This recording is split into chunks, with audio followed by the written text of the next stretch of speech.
नमस्कार दोस्तों, text book super coaching में आप सभी का फिर से एक बार बहुत बहुत स्वागत है। दोस्तों, आज के इस इंफॉर्मेटिव वीडियो में ये जान के लेंगे कि लेफ्ट आइडियोलॉजी और राइट आइडियोलॉजी में क्या अंतर होता है। पहले तो ये जान के लेंगे कि ये दोनों शब्द है लेफ्ट और राइट, ये आए कहां से, इनका ओरिजिन का क्या है। उसके बाद ये जान के लेंगे कि लेफ्ट और राइट में डिफरेंसेस क्या है, अंतर क्या है। इकोनॉमिकली ये दो आइडियोलॉजीज कैसे अलग होती है, पॉलिटिकल और सोशल फ्रंट पे ये दो आइडियोलॉजीज में क्या अंतर है, ये जान के लेंगे। और उसके बाद एक महत्वपूर्ण सवाल का जवाब ढूंढने की कोशिश करेंगे, और वो सवाल है कि आज के तारीख में लेफ्ट या राइट दोनों में से कौन सी पॉलिटिकल आइडियोलॉजी हमारे लिए सही है। ओके, तो चलिए इस सेशन की शुरुआत करते हैं। दोस्तों, अब सबसे पहला सवाल कि ये लेफ्ट और राइट शब्द आए कहां से। दोस्तों, तो आपको पता होगा कि 1789 में फ्रेंच रिवॉल्यूशन हुआ था। ये फ्रेंच रिवॉल्यूशन क्यों हुआ था? क्योंकि राजा और प्रजा की जो सिस्टम थी, इस सिस्टम को हटाने के लिए और लोगों को इक्वल राइट्स देने के लिए, लोगों को जस्टिस देने के लिए ये पर्टिकुलर रिवॉल्यूशन हुआ था। अब इस रिवॉल्यूशन में जो उस वक्त के राजा थे लुई 16, इनको हटाने की बात चल रही थी। तो अब एक फ्रेंच नेशनल असेंबली बैठती है और ये असेंबली के सामने एक बहुत ही महत्वपूर्ण सवाल आता है। ये सवाल था कि लुई 16 के पास कितनी पावर्स होनी चाहिए। अब इस सवाल के ऊपर ये असेंबली दो ग्रुप्स में या दो गटों में बंट गई। एक ग्रुप था जिसे आप कहते हो राइटिस्ट। अब ये राइटिस्ट ग्रुप क्या कह रहा था? ये राइटिस्ट ग्रुप कह रहा था कि जो लुई 16 है, इसके पास ज्यादा पावर्स होनी चाहिए, क्योंकि ये राइटिस्ट लोग ट्रेडिशनल सिस्टम्स में बिलीव करते थे। वो जो अपना पुराना कल्चर है, पुराने ट्रेडिशंस है, उन सिस्टम से भरोसा रखते थे, विश्वास रखते थे, और ये कभी भी नहीं चाहते थे कि पुराने सिस्टम्स रिफॉर्म हो जाए। परंतु उसी वक्त ये असेंबली में दूसरा ग्रुप भी था जिसे आप कहते हो लेफ्टिस्ट। अब ये जो लेफ्टिस्ट ग्रुप था, ये एक रिफॉर्मेटिव ग्रुप था। ये ग्रुप बिल्कुल भी नहीं चाहता था कि जो पुरानी राजा और प्रजा की सिस्टम है वो सिस्टम बनी रहे। ये ग्रुप चाहता था कि इक्वालिटी हो, सबको जस्टिस मिले, इकोनॉमिक रिफॉर्म्स हो। तो ऐसा ग्रुप जो स्पीकर के लेफ्ट हैंड साइड में बैठा और जो ये विचारधारा रखता था कि सोसाइटी में एक बदलाव, एक रिफॉर्म लाना है, उनको कहा गया लेफ्टिस्ट। और ऐसा ग्रुप जो स्पीकर के राइट साइड पे बैठता था और जो ये चाहता था कि जो पुरानी संस्था है, जो पुराने कस्टम्स है, ट्रेडिशंस है, वो वैसे ही बरकरार रहे, उन्हें कहा गया राइटिस्ट। तो लेफ्टिस्ट और राइटिस्ट ये वर्ड्स इस फ्रेंच रिवॉल्यूशन से और इस फ्रेंच नेशनल असेंबली से आते हैं। ओके, चलिए, अब हमें यह पता चल गया कि ये दो वर्ड्स का ओरिजिन क्या है। तो अब अगला सवाल आता है कि ये दो आइडियोलॉजीज है क्या, लेफ्ट और राइट। तो अब तक के जो छोटा सा डिस्कशन हमने किया है, उसमें से आपको ये बात बिल्कुल समझ में आई होगी कि ये दोनों आइडियोलॉजीज जो है ये बिल्कुल अपोजिंग आइडियोलॉजीज है। Right, both these ideologies are opposing. जहां पे आपकी राइट कह रहा है कि उनको बदलाव नहीं चाहिए, लेफ्ट कह रहा है कि उनको बदलाव चाहिए। तो इसके लिए ये दोनों ही आइडियोलॉजीज एक दूसरे के विपरीत है, बिल्कुल अपोजिट है। Right, so now the next question arises is कि what is the exact difference of left versus right. तो अब एक एक पॉइंट को डिस्कस करेंगे कि इन दोनों सिस्टम्स में एग्जैक्ट क्या डिफरेंस है। चलिए, तो अगर मैं पहले लेफ्टिस्ट की बात करूं, तो लेफ्टिस्ट जो है ये करंट पॉलिटिकल सिस्टम को बदलना चाहते हैं। They want to bring in a reform. जैसे फ्रेंच रिवॉल्यूशन में जो स्पीकर के लेफ्ट साइड में बैठे थे, वो चाहते थे कि ये राजा और प्रजा वाली सिस्टम ना रहे, एक रिफॉर्म लाए, एक बदलाव लाए सोसाइटी में। वही मैं अगर राइटिस्ट की बात करूं, if I talk about the rightist, तो राइटिस्ट जो है ये करंट पॉलिटिकल सिस्टम में बिलीव करते हैं। ये नहीं चाहते हैं कि किसी भी प्रकार का बदलाव, किसी भी प्रकार के चेंजेस करंट पॉलिटिकल सिस्टम में आए। जैसे लुई 16 के वक्त जो एक गढ़ था जो चाहता था कि राजा और प्रजा की सिस्टम बनी रहे। उसके बाद अगर मैं आगे लेफ्टिस्ट की बात करूं, तो लेफ्टिस्ट को एक लिबरल आइडियोलॉजी भी कहा जाता है। लिबरल क्यों? क्योंकि ये बदलाव चाहते हैं। वहीं मैं अगर राइटिस्ट की बात करूं, तो राइटिस्ट को कंजर्वेटिव कहा जाता है। कंजर्वेटिव क्यों? क्योंकि ये बदलाव नहीं चाहते, they are against any sort of change. Next, if I talk about the leftist, तो लेफ्टिस्ट लोग जो है, इनकी आइडियोलॉजी को एक रैडिकल आइडियोलॉजी कहा जाता है। क्यों? क्योंकि ये लेफ्टिस्ट बदलाव चाहते हैं और वो बदलाव लाने के लिए वो कुछ भी करने को तैयार होते हैं। इसके लिए इन्हें रैडिकल कहा जाता है, to bring in a change. वहीं मैं अगर राइटिस्ट की बात करूं तो राइटिस्ट को रिएक्शनरी कहा जाता है। रिएक्शनरी क्यों? क्योंकि ये लोग जो है ये बदलाव नहीं चाहते हैं, और अगर कोई बदलाव लाने की कोशिश करे तो ये उनके खिलाफ रिएक्ट हो जाते हैं। Okay, therefore this is also called as a reactionary ideology. अगर मैं आगे लेफ्टिस्ट की बात करूं तो लेफ्टिस्ट लोग जो चेंज लाना चाहते हैं वो आखिर कैसे लाना चाहते हैं? तो सबसे पहली चीज, ये इनकम इनइक्वालिटी कम करना चाहते हैं। ओके, और ये इनकम इनइक्वालिटी कैसे कम करेंगे? तो लेफ्टिस्टों का ये कहना होता है कि हम अमीरों के ऊपर ज्यादा टैक्स लगाएंगे, high tax rates for the wealthy. अब through these high tax rates, what they are trying to do, they are trying to take up more money from the rich than the poor. अब ये जो पैसा आएगा, ये पैसा कहाँ खर्च होगा? तो ये पैसा सोशल स्कीम्स के लिए, पब्लिक इंफ्रास्ट्रक्चर के लिए खर्च होगा, ऐसा लेफ्टिस्ट का मानना है। पर वही अगर मैं राइटिस्ट की बात करूं तो राइटिस्ट जो है ये मिनिमम टैक्स रेट्स रखना चाह रहे। क्यों? Because they want to ensure that जो मार्केट का जो फ्री फ्लो है, जो डिमांड और सप्लाई का जो फ्री हैंड चल रहा है, वो हैंड वैसे के वैसे चलते रहे। और राइटिस्ट लोग ये भी चाहते कि जो सरकार है, जो गवर्नमेंट है, ये मिनिमम इंटरवीन करे in the affairs of the economic system. Okay, इसीलिए जो लेफ्टिस्ट लोग हैं, लेफ्टिस्ट लोग ये कहते हैं कि सरकार ज़्यादा रोल प्ले करे, सरकार ज़्यादा कंट्रोल अपने हाथ में ले ले, सो दैट समाज का भला हो, it would benefit the society. पर वही अगर मैं राइटिस्ट की बात करूं तो राइटिस्ट बिल्कुल भी ये नहीं चाहते कि सरकार ज़्यादा रोल प्ले करे।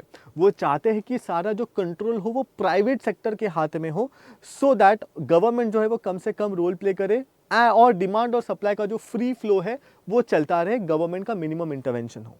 तो अगर यहाँ तक आपको लेफ्टिस्ट और राइटिस्ट समझ में आया होगा तो यही से दो इकोनॉमिक आइडियोलॉजीज भी आती हैं, जिसे आप कहते हो कम्युनिस्ट और कैपिटलिस्ट। ओके, अब ये चीज क्या है? कम्युनिस्ट लोग जो है ये पूरे लेफ्टिस्ट विचारधारा में बिलीव करते हैं। ये चाहते हैं कि जो पूरी इकोनॉमी हो ये कंप्लीटली गवर्नमेंट कंट्रोल्ड हो। वही अगर मैं कैपिटलिस्ट की बात करूं तो कैपिटलिस्ट जो है ये फ्री फ्लो ऑफ मार्केट में भरोसा रखते, डिमांड और सप्लाई अपने आप इकोनॉमी को चलाता रहे। और ये डिमांड और सप्लाई कैसे चलेगा? जितनी ज़्यादा कंपटीशन होगी। तो capitalist they are believing in competition, whereas communism में कोई कंपटीशन नहीं चाहिए, सारी चीज़ें सरकार कंट्रोल करे और सरकार के हाथ में सारी चीज़ें हो।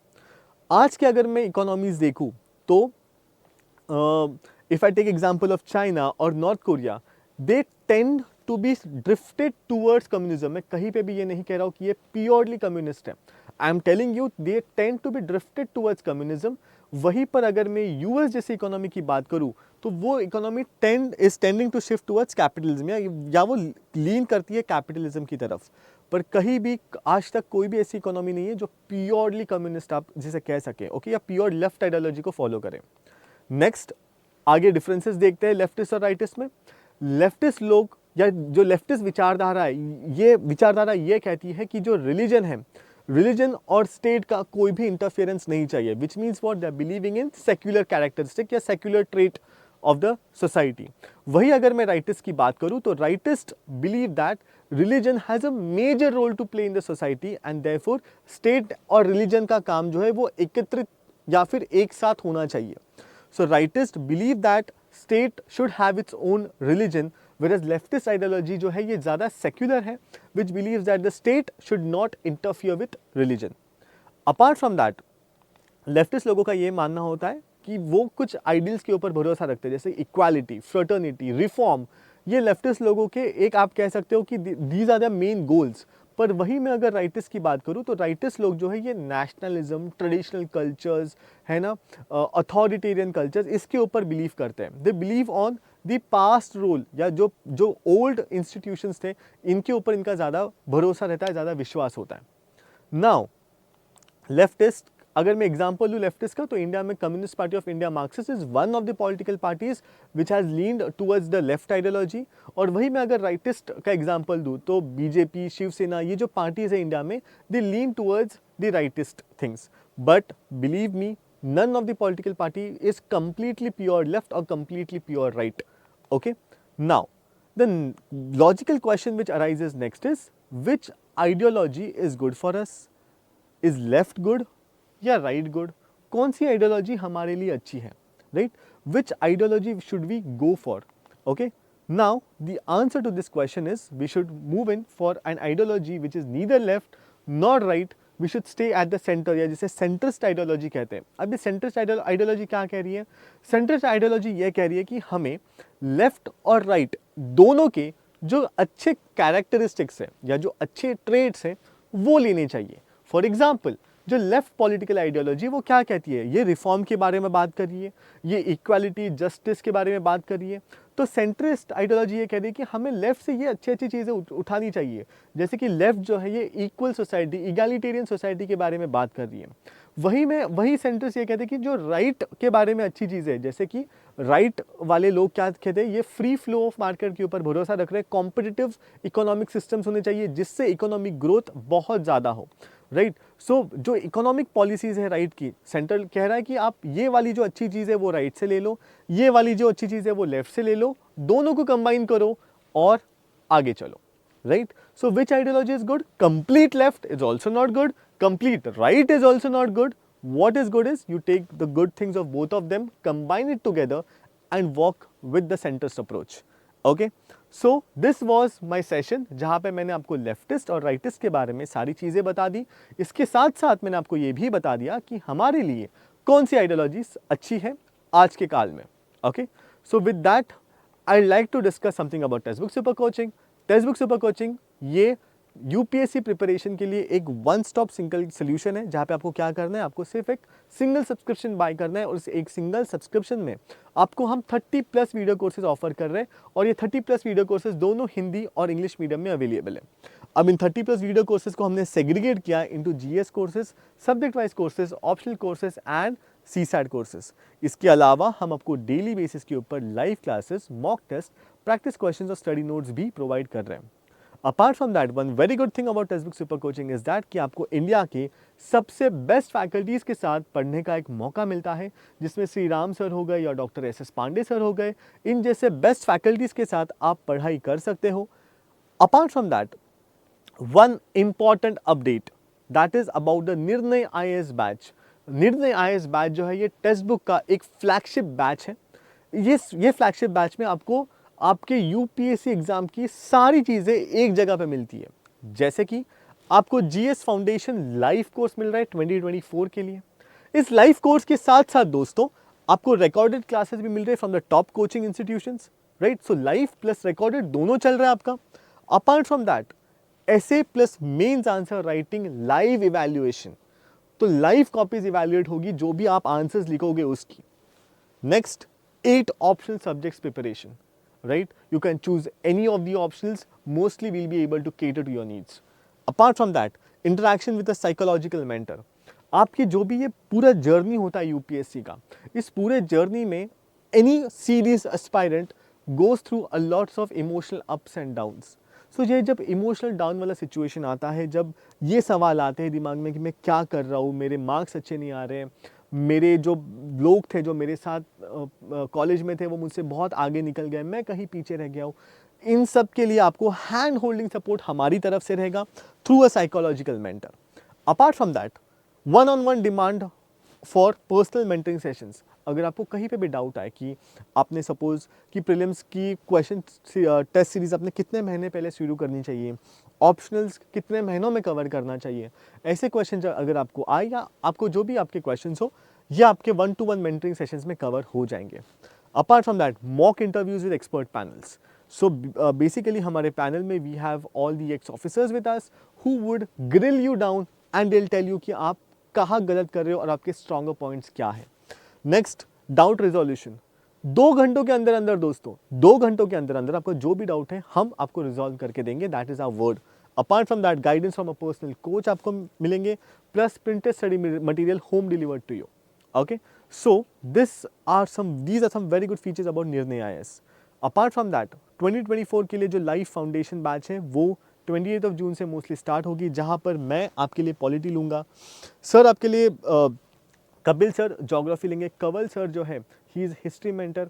Okay, apart from that we have Janki ma'am who is economy expert, Sonpriya ma'am history expert once again, and Rahul sir again economy expert. So we have a team which is there with you 24/7 for the next 12 months, and together let's achieve success. इसके साथ साथ to lead us we have Ravi sir, who is an ex-IRS officer also. Okay. Now if I talk to you about the costing of this Nirnay IAS batch, to 12 months का coaching with all the features that I have told you, prelims plus mains plus options plus personal mentoring plus mains answer evaluation, everything is available to you at 92,000. But you do not have to pay this. Why? Because I am there. मैं हूँ आपके साथ. You will not have to pay this. You will have to pay only 41,249. Why? क्योंकि आप जब यहाँ पर आओगे आप मेरा कूपन कोड यूज़ करोगे जो बहुत ही अच्छा है. मेरा नाम आकाश, AAKASH. ये कूपन कोड को यूज़ करते ही आपको ये कॉस्ट बिल्कुल भी पे नहीं करना है. आपको सिर्फ 41,249 ही पे करना है और आप 12 months Nirnay IAS बैच में एनरोल हो जाओगे. Okay, so with that I'll end my today's session. Thank you so much guys. Bye bye. Take care. Have a beautiful day ahead. Thank you so much.